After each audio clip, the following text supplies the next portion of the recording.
welcome to another episode of the ohmTown Daily News Show, where I run down a few articles from that aggregator that's right there. I'm Mayor Watt, that's my site. Go over to ohmTown.com, become a citizen. You can get all of the news that you want to get just by selecting which channels you want to subscribe to. It's free. Only has one ad over there in the corner. Well, over there in the corner. I block them because I'm doing it on my own show. So because of that, it impacts the data, and it's frowned upon for me to generate revenue off of my own site. So I stopped doing it. Well, I never did it to begin with, but anyway. What ohmTown is a news aggregator, but it has channels that I want to bring to YouTube and to Twitch, mostly to Twitch because it's live and I like the live interaction. And then afterward over to YouTube and over to the podcast. And each show runs about an hour. I'd like it to run longer. I'd like to be online more often, but I really need followers. Hopefully people are interested in this kind of thing. Some people are following me, but if you are interested in this, follow me. Tell a friend. Let people know that I'm here. Let people know that ohmTown exists. But I dig the live environment and hope to get some people chatting in chat. But I've only been doing this for not quite 3 months now. I'm on day 79. And yeah, that's pretty much where I'm at the beginning of this. Very, very new compared to some. So I hope to get some traction here.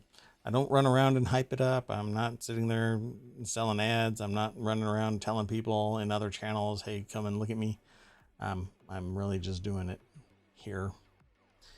That said, let's get into today's articles.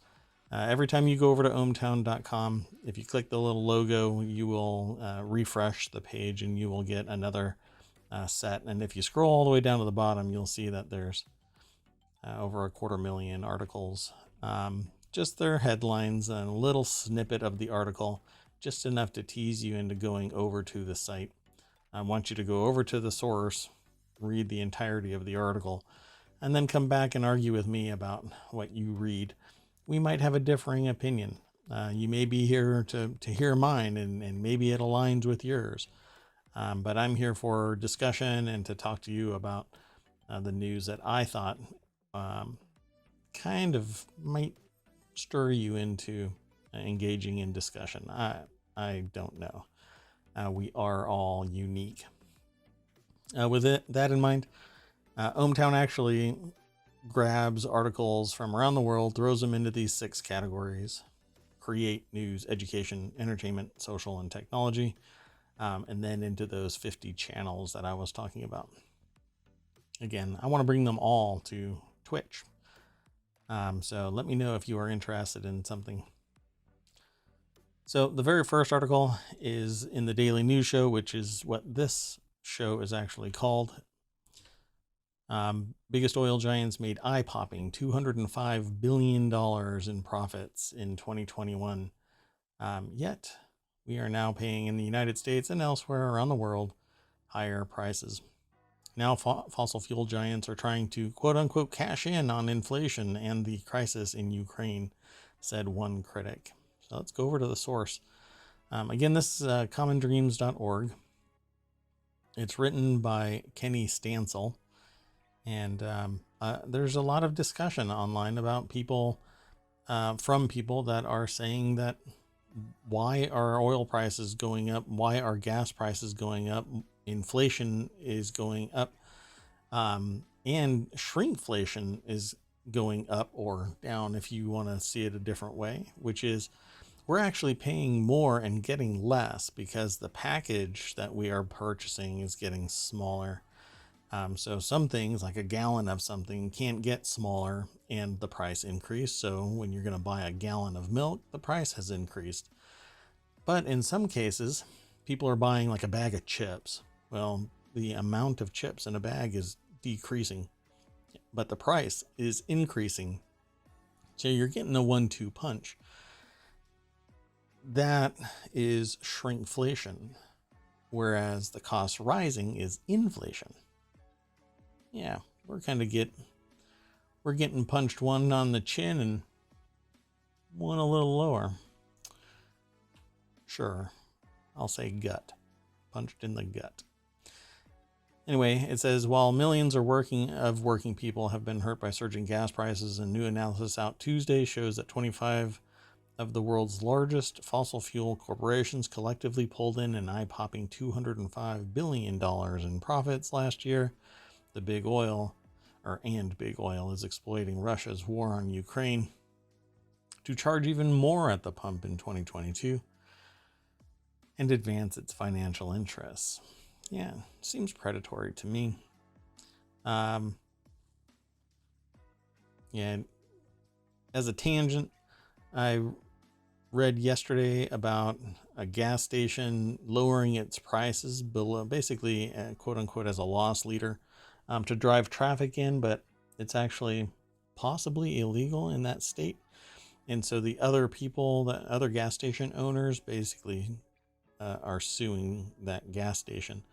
So I did a little digging around, and the whole motivation for stopping somebody from undercutting another for certain resources, certain materials, is to prevent large companies from rolling in somewhere, and because they have massive pocketbooks, they can lose money and pull customers away from other smaller shops, and in doing so shut down the other shops, own the market, and then start raising prices.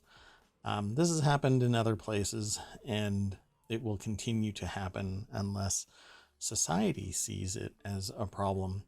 And that's you, right? Even if you're a business owner, just imagine, have some understanding of this, that if you are a mom and pop shop and you own a shop in downtown, wherever you are, and let's say you're a coffee shop and Starbucks rolls in and starts selling coffee below what is even remotely possible to be a sustainable business model, you're going to have to shut down. And it isn't a fault of your own, because there's only so much that you can afford to lose. Well, because of a large corporation with a large bankroll, with either funds from external sources or whatever it might be, affords them the ability to have a longer runway than you.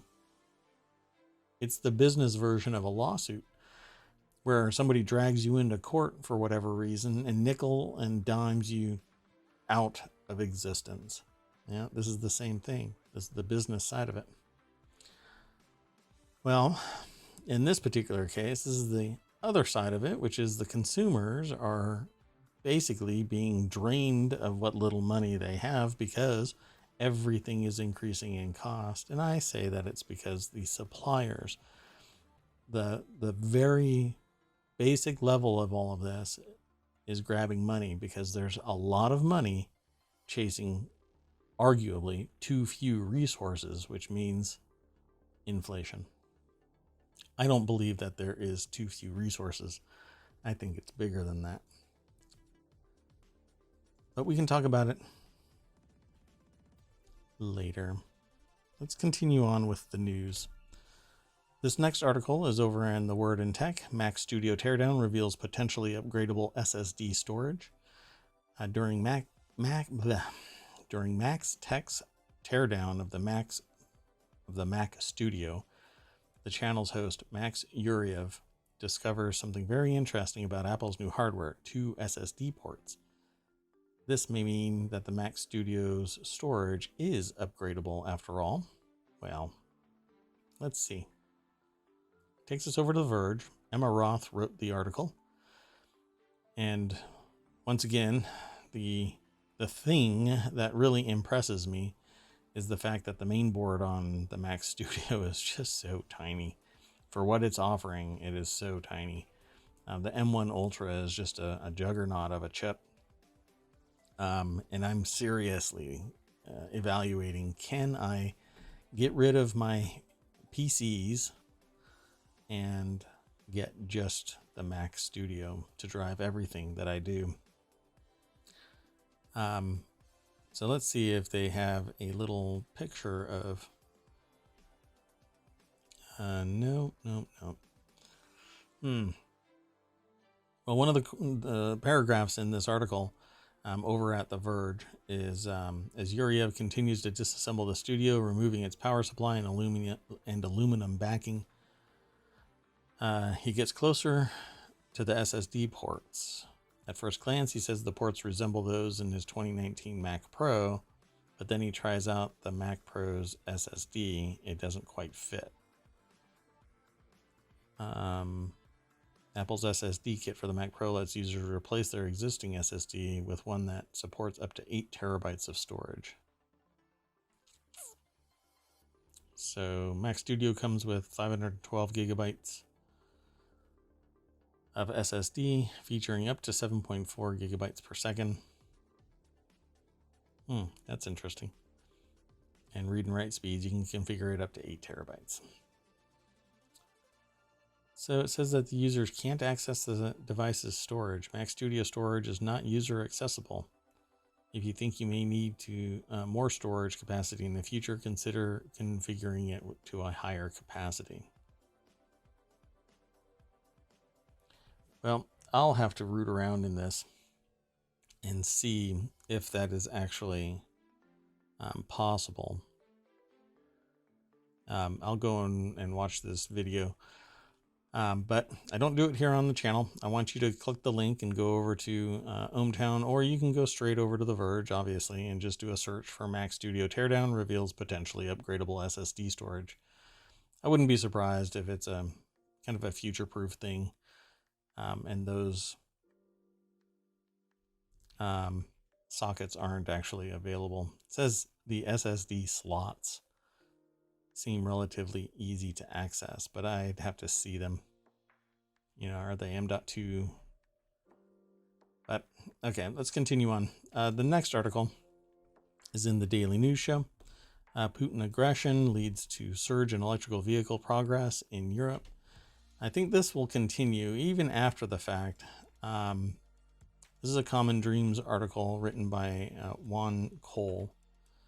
And it says, Sean Goulding Carroll at Euractiv.com asks if Europe can defund the Russian war machine by turning to electric vehicles.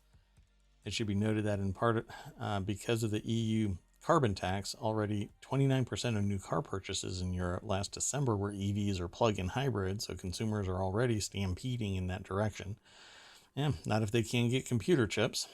Again, let me remind people that there are computer chips that are missing from cars that are going to be sold. Ford has already said that that's what they're going to be doing. Obviously, if that changes and I hear about it, then I'll let everybody know in my stream. But there's still a supply chain issue that hasn't been overcome. And although right now Shenzhen is slowly opening up, but there's a little article about that in the stream today. And I think that if not now, then when? We need progress more on the battery side of making it more effective to drive an EV by having a system just like gas. If you how can I, right now, if you drive a gas powered car, a combustion engine vehicle, you can go to a gas station, fill it up in 5 minutes and get out. But you trust the quality of the gas. Well, I think we need the same thing, but with electric vehicles. Standardize around a battery pack and make it accessible so that what the equivalent of a battery exchange is, you know, for a gas station, you go in and you fill up with a consumable. But But I think a battery exchange system or service where you pull in, they remove the battery from the sled, they put a new battery in, and off you go. And there's a whole industry that can form around it, such as liability and other insurance type of apparatus that can solve a problem about issues with the battery exchange itself. Just like you have insurance for a car, and if something happens like bad gas is put in your car, there are always means of resolving it one way or another, but it is ultimately not horribly destructive. With gas, it's horribly destructive. If you get bad gas, it can destroy your engine. But if you get a bad battery, short of it exploding, which can happen with gas too, but with a battery, maybe your car dies out on the road and you call, for a tow. But at least you can go and get another battery immediately if there is a battery exchange type process. Just like the spirit of gasoline, you go in, you get a new battery, you drive away. That is what's going to change electric vehicle adoption, because not everybody has the ability to charge their car at home in their garage, but they do have the ability, all kinds of people have the ability to park their car outside their apartment when they don't have a garage and then go somewhere and get a new battery. Not even a new battery, it's a used battery that has a full charge. That's what's going to change things. All of this stuff, conflict and prices going up and whatever else, that'll help. But making it easy, making it approachable, that's what's going to change adoption. But go over to Common Dreams and read the rest of this article, because it's talking about things about cars being, or electric EVs being adopted at greater rates because of this conflict between Putin and the invasion of Ukraine by Putin. So I'm going to continue on. The next article is in the Smack Talk channel, and that's all about Mac. And it says Foxconn restarting iPhone production as Shenzhen lockdown partially lifts. If you hadn't heard about it, a couple of days ago, Shenzhen shut down, basically stopping because of coronavirus. That impacted iPhone production and basically production everywhere. This has been largely remedied through basically a forced lockdown. It says reportedly Foxconn is implementing what it calls a closed loop management process, which isolates employees from risk of infection. So everybody's in a Zorb, right? And tools and stuff like that are grabbed from inside with gloved hands inside the Zorb. I'm not sure how they're actually doing this. It's kind of tough to isolate hands-on manufacturing from risk of infection. You need PPE and all kinds of other stuff, and but maybe they're doing it. I'd have to know about how they're doing it. But let's go over and take a look at Apple Insider, the source of this article. It's written by William Gallagher. It has a picture of Tim Cook over at Foxconn, and according to Reuters, Foxconn's 2 campuses in Shenzhen are to partly resume following approval from local authorities. Reportedly, Foxconn is implementing what it calls a closed-loop management system, which isolates employees. The system can only be done on campuses that include both employee housing and production facilities, adheres to strict industry guidelines and close loop management policies issued by the Shenzhen government. Wow, that is kind of amazing right there. So talk about work-life balance. Literally living on the campus of your production. Foxconn has said it will also implement factory bubbles. Wow. I don't know what to say about that. Different culture, different world. I wouldn't want that here in the States, but when you need money, I suppose you do what you need to do. The next article is over in Smack Talk. New iPad Air's thin back panel and creaks prompt build quality complaints. A number of Apple customers have complained about the build quality of the iPad Air, with the thin panel of the aluminum enclosure causing audible creaks when held. Let's click this link. Apparently it's in Reddit as well, commented on in Reddit. This article's over at appleinsider.com, written by Malcolm Owen. And it says, in a thread on Reddit, first reported by iMore, Apple users claim there are problems with the way 5th generation iPad Air is constructed. Specifically, the complaints center around the back panel. The original poster says they ordered 2 blue models, but discovered the aluminum backplate is a lot thinner than on the iPad Air 4. Wow. Appearance remains unchanged, but I'm sure if somebody tears it apart, I'm sure iFixit can probably tear it apart and do a caliper check to see if the wall thickness is different, or if something maybe in the manufacturing process is a little wonky. But if you want to read more about it over at appleinsider.com, go for it. Just do a search for new iPad Air's thin back panel and creaks prompt build quality complaints. So the next article is in the Order of the Grape channel. The timeline to tequila perfection with Patron. This is an infographic. So when I click the link here, you're going to see some text and then an infographic.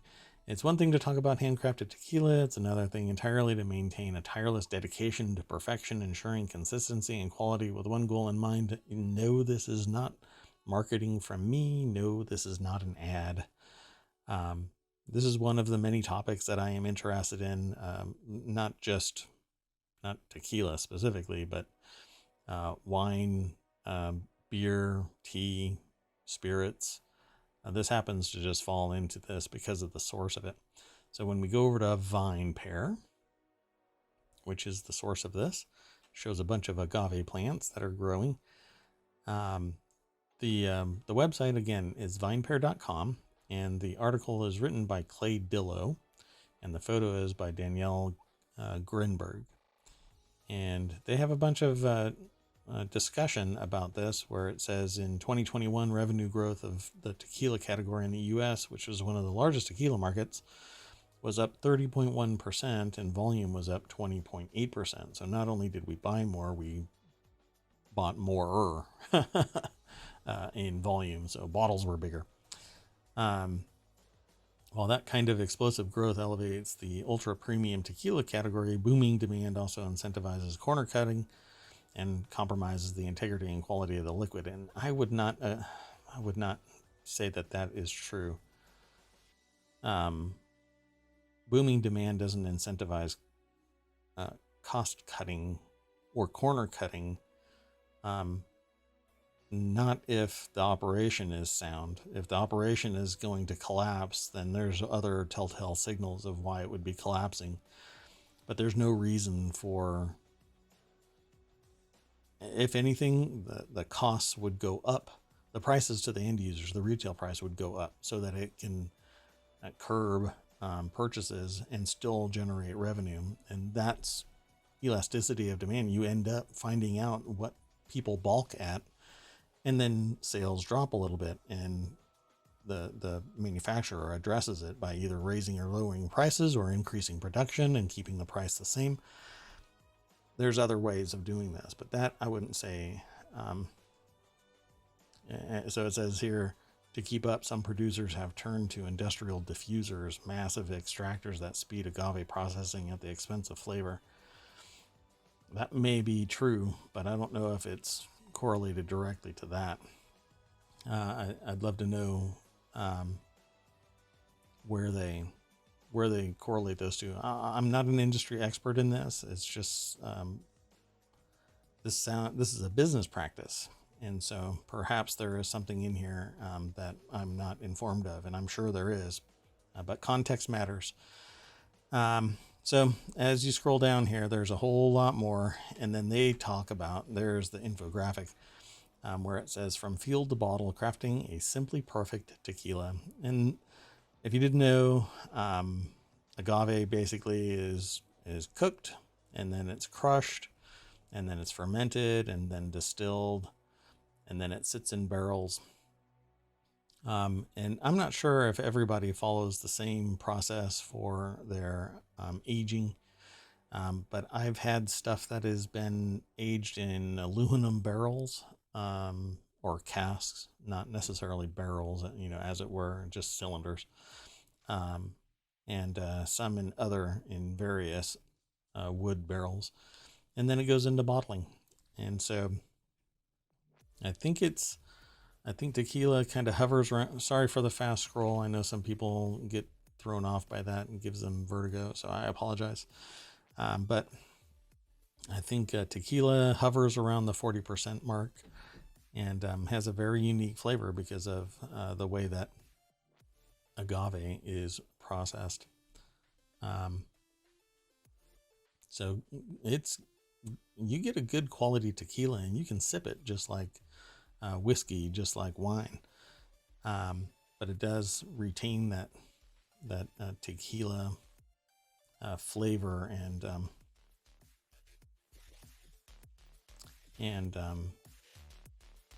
bouquet, for lack of a better term. And if you've ever had a traumatic experience with drinking too much tequila, just like whiskey, just like wine, it lingers in your memory when you go to drink it some more. So let's continue on to the next article. This next article is in the Word and Tech channel. Elden Ring exploit sends PC players into infinite death loops. I have not seen this happen yet with anybody, but it says, as shown in a video from Elden Ring update on Twitter, the apparent hack occurs when an invader activates a specific ability, triggering some kind of glitch that causes the host game to crash. When the player tries to reopen the game, they find the character falling to their death over and over again. So this clipping thing happens in games sometimes. Unfortunately, this might actually end up corrupting your game. So let's go over to the source for the article on ohmTown.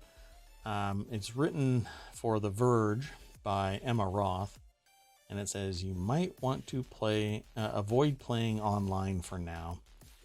So it might be a syncing issue with the online servers. And I haven't heard of a solution yet with this, but there is a video on The Verge that you can go and look at, and of course it's tied to Reddit in some way. Reddit's very prolific. It has a lot of users, and a ton of information gets funneled into it. It's I go through Reddit periodically, but it is information overload for me, to the point where that's why it's not the reason why I started ohmTown, because ohmTown existed before Reddit, but was never open to the public. It was just a site for me. Anyway, Reddit has all of the user submitted stuff, and it's quite overwhelming to filter through. But I value it, and I go to a few subreddits. So go check that out too, reddit.com. If you try quitting the game using Alt F4 just before your character dies, which is supposed to buy you a little time before a little bit more time during your next login, when you open the game again, quickly open the map and warp to a site of grace. And if you don't manage to get to a site of grace fast enough, the death loop will start over again. And at least one user on Reddit reports losing 100 hours of gameplay with no luck trying the workaround. Yeah, you're going to have to be faster. Which, this all sucks. I mean, everything about this is just horrible. But Elden Ring, to me, watching it, I tried to play it, but I don't like controller-based games. I'm not a console player. I loved watching Elden Ring games being played. Okay, so let's continue on. The next article is over in the Mobile channel. Egypt displays recently discovered ancient tombs in Saqqara. If you've never seen anything in Egypt, definitely check this out. There's still research being done, and an inquiry into who and what and when and why. It all continues.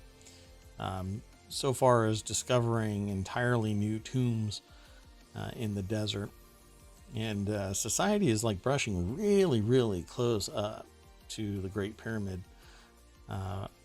And like there are pictures where you can, if you are looking in one direction, you see basically a Taco Bell, and then if you sit in the Taco Bell and look out, you're looking at the pyramids. It's an amazing wonder of the world that I would love to go and see. But I don't think, as a kid, I don't recall ever going there. I've been to many other places, but I don't recall going to Egypt anymore. Anyway, it says Egypt on Saturday displayed recently discovered well-decorated ancient tombs at a pharaonic necropolis just outside the capital of Cairo. So let's click this link. It'll take us over to phys.org. This article is by Sami Magdi and has a picture of it looks like the step pyramid.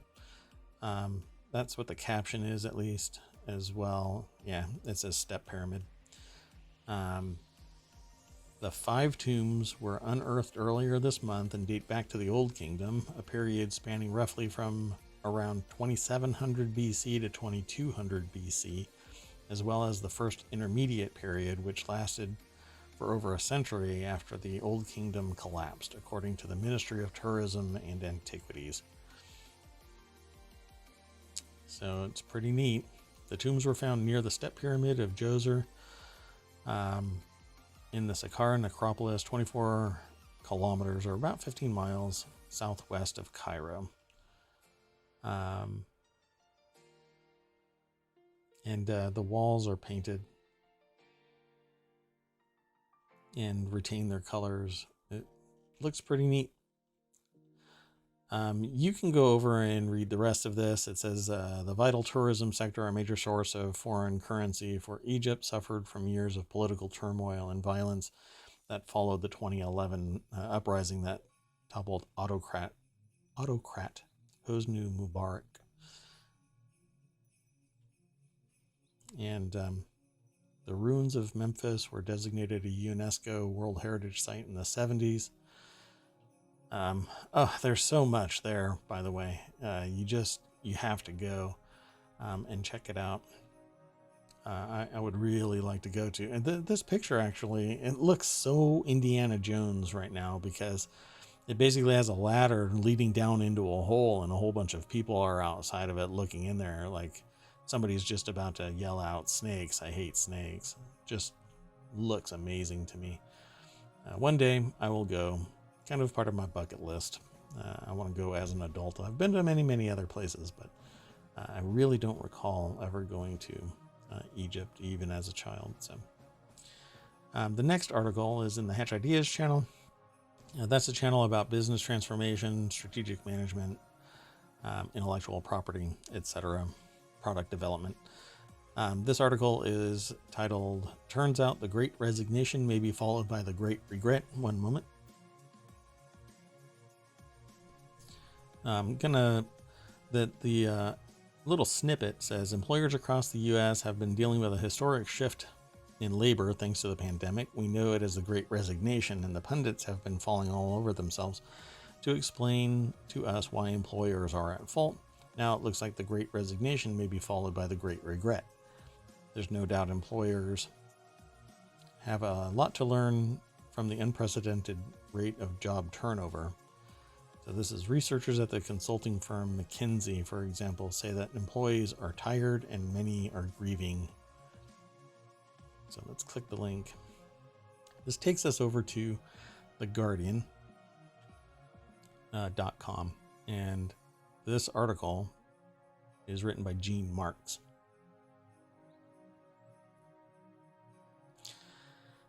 It has a little line here that says, yes, there's a lot of turnover and people changing jobs, but maybe the problem isn't all with the employer. There's no doubt employers have a lot to learn from unprecedented rate of job turnover. Researchers at the consulting firm McKinsey, for example, say the employees are tired and many are grieving. They, quote unquote, they want a renewed and revised sense of purpose in their work. They want social and interpersonal connections with their colleagues and managers. They want to feel a sense of shared identity. They want meaningful, though not necessarily in-person interactions, not just transactions. That's interesting. That was the full quote, by the way. Then the article continues to state, unfortunately, some of us are not sympathetic enough to these needs, so our employees leave. Well, yeah, I mean, that and the fact that there's a lot of work-life balance concerns and lack of pay, many people have been stagnating in their salary, even though, again, record profits or profits, and they're not being shared in the way that an employee feels might be necessary, right? So a lot of people will bounce back with, well, then go get another job. But a lot of people think that, it shouldn't take me having to leave. It shouldn't be migration after migration and rollover and loss of seniority and loss of the loyalty of the employee-employer link. It shouldn't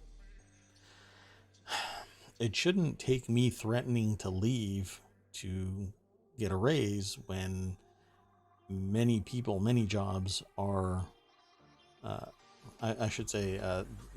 the revenue generated from the job is more than adequate to give a raise. And this even goes all the way over to federal government, state government, local governments. I mean, there's a lot of money floating around. So where is it? If not in the hands of the people, where is it? That's why we have inflation. Again, there's a lot of money out there, and that's why costs are increasing, because there are people that think that that money should be going to them, so they're raising the cost. A lot of money, too few goods. That's what inflation is. There's a lot of other machinations in there, okay? Don't get me wrong, I understand. But that is the basic fundamental concept of inflation. There's a lot more over at this article at The Guardian. So again, I encourage you to go over and read it. I'll throw it in chat. So this next article is in the Law Nerd channel. Defense attorneys have a powerful tool to review electronic evidence thanks to Justice Text. I have not seen this. I have no idea what it really is. It says, during their senior year as computer science majors at the University of Chicago in 2019, Leslie Jones Dove and Devshi Mohrotra partnered on a project. And this article is over at abajournal.com. It's written by Lyle Moran. And after deciding that they wanted to find a way to address the crisis of underfunded and overworked public defenders, they reached out to the Cook County, Illinois Public Defender's Office to see how they could potentially be of help. And apparently they wrote some text. They wrote some software called Justice Text, which reviews video and audio files and generates searchable transcripts of them. Interesting. The technology uses a speech-to-text machine learning algorithm to process data such as body camera footage, conversations, Based on positive feedback, they decided to take Justice Text to market. There are a lot of tools that can do this. There's, my concern for something like this, because there is a ton of solutions out there. I use stuff like this, but not Justice Text. My problem would be, it would have to be dead on accurate. 0 errors. It can't even have a historical reference of errors. It would have to be 99.99999% accurate in its transcript. Any deviation means forensically, it's worthless to me in the legal field. It would just have to be generally okay, so that people would have to, like attorneys, people that endorse this, firms and investigators looking at this would have to go, oh, okay, well, it's a good point of reference. I'll go look at the actual video. Maybe that's how it's used. But it says overall lawyers report Justice Text provides them 30 to 50% in time savings, according to the company's website. Quote, we think Justice Text can play a role in enabling attorneys to do what they do best, which is uncovering truth from the data and the discovery that is made available to them. Yeah. I mean, it's interesting, but you can do this. I really want to see more of it now. Because this, on this side of reading it, right, on my side of reading it, it doesn't look like it's revolutionary in any way, shape, or form from any transcript service that exists out there. Now I'm curious. Well, I'll let you go over and read the rest of this in greater detail. And if you are also interested to talk about it some more, come on back. I will have read it, and we can chat about it. So the next article is in the Mobile channel, and it's titled, What Makes a Times Article Go Viral? Facebook posts, shares, emails, and page views. We may already know how an article spreads online, but we're still learning why it lights up the internet. I would like to know as well. This next article is over at the New York Times. It's written by Sarah Diamond,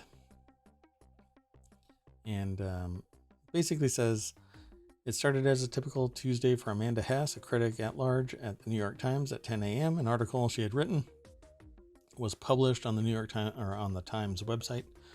But a few hours later, while she was filing her taxes, she received a surprising Slack message from her editor. You're the most read thing on the site, her editor wrote. By 10 p.m., the article was getting thousands of views per minute. 2 days later, her editor messaged again, I feel like it's only gaining momentum. Ms. Hess does not track page views. She does not fixate on metrics. She rarely checks her Twitter mentions. In general, she says thinking about page views or lack of them would be paralyzing and I wouldn't be able to write anything. Yeah, I can imagine. Even through my self-protecting Twitter barrier, I could see that a lot of people were talking about it. It was an article about the singer Sinead O'Connor, amassed millions of page views in its first week of publication. It was Hess's largest digital audience in her 5-year career at the Times, and today, nearly a year after it was published, it still is. Interesting. So what is it that makes something go viral? In a 2012 study, Dr. Berger and his colleagues analyzed over 7,000 Times articles to understand sharing behavior. They found that articles evoking high arousal emotions like awe, anger, surprise, and anxiety were more likely to go viral. Ms. Hess's article certainly sparked surprise. Bad art friend might have triggered anger, and languishing perhaps sparked feelings of relief. There's actually a program that you can run your articles through, and it assesses the makeup, the emotional makeup of your writing. I can't remember the name of it right now. When I was going through one of my grad school programs, I utilized it in the assessment, the evaluation of a project related to a search engine that I had spun up. And ultimately, there's correlation, but not necessarily causation. But I would liken anything that relates something to the real world equivalent of a fiery bus crash. People want to watch it. People want to read it. People want to be there. And so it just provokes a response. You know, you can conflate a bunch of issues together, and enough people glean from it enough to be triggered by it, and it goes viral, either good or bad. It really depends on which way the wind is blowing, which side of the fence you're on. And even now, more than ever, it's a lot of things can be polarizing when they go viral. Yeah, so this article goes into greater detail, and I would encourage you to go over there. I mean, it makes statements like, in 2017, the researchers used neuroimaging technology to scan 80 people's brains as they read and listened to headlines and summaries of the Times health articles. And based on the areas of activation, the researchers were able to accurately predict which stories would be shared most frequently.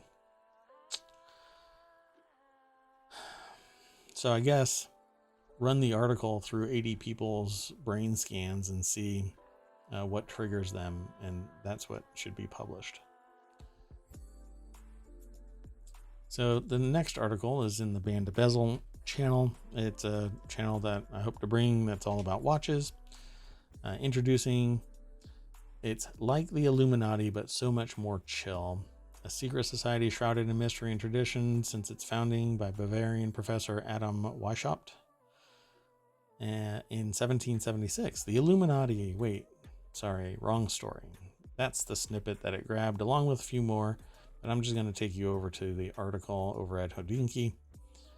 The Midwestern micro brand Haven is back with a new model, and it doesn't take an all-seeing eye to see that the Chilluminati is pretty cool.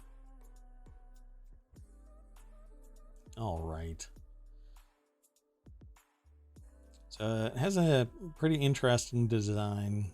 It has two buttons around the case, and it's silver with some really chunky hands on it.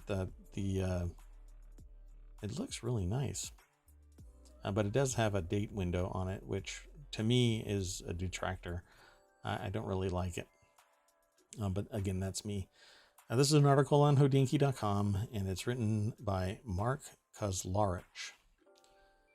And again, I will reiterate pretty much every time I bring up a Hodinkee article, they have some fabulous photography. I really like it. Let's see here. Yeah, I can't really say much about this watch. It's the watch is it's a silver watch, maybe stainless steel, and has a couple of mechanical buttons on it, as well as the crown. Looks pretty neat. But it's the Chilluminati. Takes inspiration from the Omega de Ville chronograph reference 146.017, one of the rare watches where the designers put a date window at 9 o'clock and walked away like they hadn't just offended half of the commenters on the internet. Yeah, that's me. And really, I'm not offended so much as I wouldn't buy this watch, even if I could afford it. It says, and they hadn't. It was 1969, the internet didn't exist, and they could do whatever they wanted. Well, you can do whatever you want now, too. Depending on the time of day, it might get you canceled. Talk about that in the last episode. Oh, interesting. Oh, wow, this one glows. Has a luminous dial and black loom hands. Wow.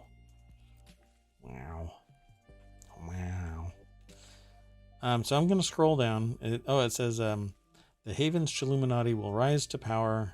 Be available for pre-orders for $1,999 starting today, and is a limited edition of 70 pieces with delivery expected in June. So it's a 37.5 millimeter watch with a 13 millimeter thickness. It is titanium cased with a. Sorry, it's a steel case with a titanium case back. I'll get it right one of these days. And if you want more, you can go over to odinky.com and do a search for. If you just type in Chilluminati in their search engine, it'll pull it up. But you can go over to havenwatchco.com and purchase it. All 70 if you have $140,000.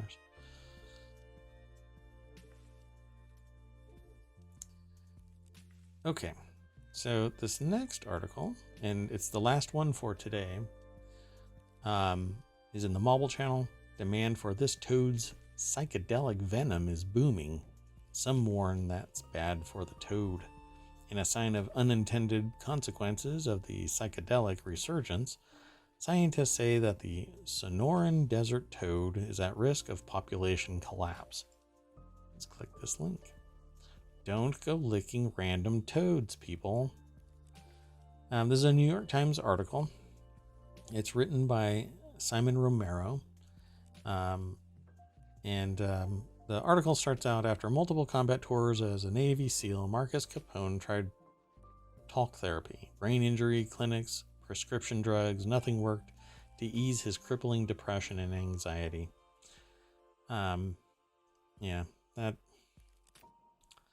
That sucks. Anyway, what I want to talk about in this are two different things, but I'm going to go down this road, and I'm happy to talk about it if somebody wants to talk about it in the next episode. Then he smoked the venom of the Sonoran desert toad. And here's his quote. I saw why they call this the God molecule after I got a full central nervous system reset, said Mr. Capone, 45, who now runs a nonprofit with his wife helping hundreds of other special operations veterans access toad medicine. People pay anywhere from $250 for a ceremony in the East Texas woods to $8,500 for a more gilded beachfront setting in Tulum, Mexico, to consume the venom. Well, if it resets me and I can stop feeling depressed because of what I went through in a combat, $250 will do it for me. If I enjoy it, then maybe I'll go back for a gilded beachfront setting in Tulum for $8,500, but I'd rather just have the solution. And that was actually the original intent of smoking, by the way. It got turned into cigarettes by us from Europe coming over to the United States.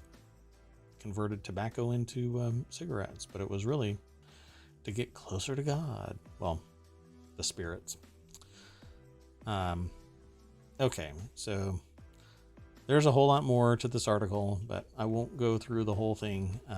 That's what I want you to do. Just enough to tease you into talking about this. And the article, again, is over here. You can follow that link. But it's at the New York Times. And again, it's written by Simon Romero. Okay. So today's show is a little bit shorter than normal, I would say.